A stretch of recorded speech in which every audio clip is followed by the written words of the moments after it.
African queen, baby you the standard, baby you the answer. Won't you be my black African queen, baby you. Hey y'all, it's me Lashay and I'm back with another video. So before I get started in this video, I first want to say happy Naturalversary to me. It is the month of May and it has been 3 years since I've been 100% natural, and it's been 4 years since I've had my last relaxer. You know, the journey, we've had our ups and downs. You know, there's been times when I just wanted to just cut all my hair off and just put the creamy fat back in my hair, but the majority of the time I've loved my natural hair because there's so much I can do with it, and there's so much that I don't have to do with it. It's like the first time that my hair has been able to grow and actually start retaining length. So back when I was relaxed, my hair would probably get like right there, but now my hair is like down there. Yeah, and my hair right now is kind of dripping wet. I just washed my hair and decided that I wanted to record a video, and I didn't really do it, so I just put a little half up half down thing going on. Yep, so this video is going to be my transition and tips, basically what I did when I was transitioning. When I was transitioning, I didn't really know I was transitioning until I don't know, probably like when I was probably like halfway in, like 6 months in, and I was like, okay, is this what I'm doing? And that's probably when I got hip to like all the natural hair videos on YouTube and just seeing natural hair and seeing how to get it. You know, I had to realize that, oh, to get this look, you have to cut off your relaxed ends, basically. So I was living vicariously through a lot of YouTubers and wishing that my hair was natural like theirs. So now my hair is natural, and the thing about it is, before I was natural, I thought of like all the different hairstyles that I would do when I became natural, and now that I am, you know, I just get lazy sometimes. So I'm trying to experiment more with doing more natural hairstyles. So yeah, so let's get into the tips. Tip number 1 to transitioning. The biggest tip of all is to stop getting relaxers. I have a lot of people that come up to me recently, like now, and ask, oh my goodness, first and foremost, they ask, is that on my hair? Yes, it is on my hair. Well, can I touch it? Yeah, you can. And you know, once they get to touching, they get all up in the scalp and stuff, and I'm like, bro, you don't have to scalp me, like, it's not that deep. I know you're trying to filter tracks and all, but there is none here. And then I get a lot of people that ask me, okay, so how long have you been natural? I want to go natural, but my hair is too thick, and I got that nappy hair and coarse hair and this, that, and the third. I'm like, do you not see what's on my head? I do too. And I had those same ideas, you know, that I could not go natural or return back to my natural state because my hair was just too thick for it. I was the kind of person back in my relaxed days, I would get those relaxers every 4 weeks, every 6 weeks. I was on it like clockwork. The minute I saw a piece of new growth, I was like, oh no, it's time to go. It's time to call up my beautician and go get my hair relaxed because I was not dealing with it. And then it got to the point where my hair started thinning. Like, it started thinning a lot, and my back hair would never grow. My sides were like balding, like literally I could see my scalp and there was no hair there. So I just got sick and tired, so then I just started doing like sew-ins for the most part and getting Senegalese braids and box braids and stuff. So alright, so now, like I said, first and foremost, tip number 1 is to stop getting those relaxers. So that includes like Texlaxers. Those are relaxers too. You know, a lot of people say, oh well, I'm just gonna put like a light relaxer in my hair just to loosen up my curl pattern. Honey, that is still a relaxer. And what people don't realize, that when they're doing that, you're still gonna have to keep getting those relaxers to keep up with the texture that you just changed. You know what I'm saying? So tip number 1, stop with the relaxers. You just don't need them anymore. Alright, so tip number 2 is to do a lot of protective styles. When I transitioned, or when I was transitioning, like I said, I wasn't really sure that I was transitioning. So in the beginning, I was doing a lot of U-part wigs. That's when the U-part wigs were kind of like big, so I would make them, and then I would like cornrow my hair down, just have like that little section of leave out, and just, you know, wear my hair straight for the most part.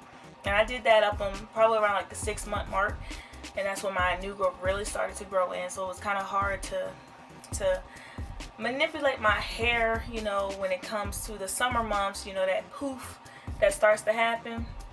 So I had to find a different way. So the different way resulted in me doing crochets. That's when crochets kind of started getting big too. I was very curious as to what was going on, so I would first started off with like crochet U-part wigs, and then I would have like my leave out would be crocheted and it would be no hair left out, or I would do like my hair braided up into like a mohawk and do like a crochet on top so no hair was left out. I also, what else did I do? I did the crochet like with the Marley hair and stuff, and then the perm rod and yeah. So that's another protective style you can do. Another one is the braids, the Senegalese, you know, my box braids. I did still get those because dealing with the two textures was just hard. It was so hard. My relaxed ends were just so stringy and straight, then my new growth coming in all thick, so it was just like, it was just getting annoying, and my hair was breaking off a lot.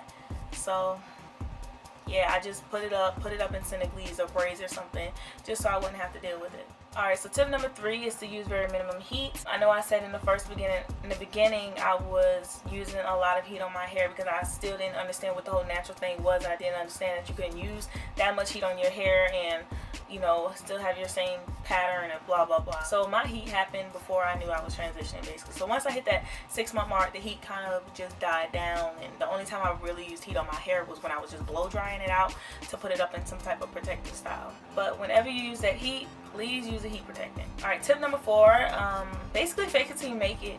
I faked it till I made it, all up until that year mark. My faking it till I make it consisted of me wearing my fake puff.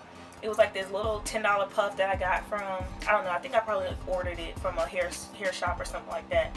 But I started probably wearing it around like the 6-month and later mark, because then my new growth was really growing in and you can actually like see it get up into this part. So I would just literally put my hair up into a ponytail, have my little ball, and just stick that puff on top, and it really mimicked my natural hair to the T. People saw it and they was like, how long have you been natural, and when did you go natural and do all this stuff? And I was like, it ain't mine, you know. I wasn't ashamed to tell people that it was not my hair. Like, why fake it? If it's not mine, it's not mine. So I would just let them know off the back, oh, it's not mine, honey. I am transitioning right now, but you know, this is my go-to hairstyle. And that puff was everything. I would probably wear that puff every day. I don't know where it is right now. I don't know if I gave it away or not, but I don't know where it is. I wore that all up until I was able to have my own puff when I completely went natural. Some other fake it till you make it styles would be the twist out, the braid outs. I didn't do those only because I wasn't really aware of what those were really. So yeah, I kind of just missed that mark. I wish when I was transitioning that I did do more of those styles, because they are very convenient and helpful to doing those fake it till you make it styles. Other fake it till you make it styles would be the curly hair styles, whether you're doing like perm rods or wand curls. Well, not really the wand curls because you're doing heat, but doing like the perm rods. I really love the perm rod look on my hair. Just basically faking it till you make it is just imitating your natural hair. So any hairstyles that you can do where it looks like it's your natural hair, do it. That's gonna be the go-to right there. So tip number 5 would be to gradually cut your relaxed ends. Because I didn't wear my hair out really because of the two textures and the confusion it was getting, I had no problem cutting my hair, and to this day I still have no problem cutting my hair. I'm very scissor happy, if y'all don't know. But gradually cut your relaxed ends off. There was really no time period to how often I cut my relaxed ends. It was just like, if I'm washing my hair one day and I'm just tired of it, I'll just chop about this much off and then chop about that much off. I don't know. I was just always constantly chopping my hair up until that year mark where I was just like fed up and just cut it all off and was like, yeah, I'm done. No more relaxed ends. Tip number 6 would be to try new products. During the transition stage, I was using a lot of relaxed hair products. So I slowly kind of like transitioned into natural hair products, and then once I became completely natural, I used different products. Your hair is going to do different things at different times. One thing I did have to remember is that not every natural hair product will work for your natural hair. So it was a lot of trial and error. So now I'm left with a whole bunch of products under my sink and around the house because I did not finish them because they did not work for my hair. So it's that trial and error stage. You have to find the right product for you and for your hair. One thing I can say is do not go overboard with the products. don't do like 10 different products every day, because you're really not going to know what products are actually working for your hair. So I would say probably try to change up your products within like every week or every 2 weeks, just to see what those products are actually doing to your hair. And another thing I noticed was that I had to change up my products during the seasons.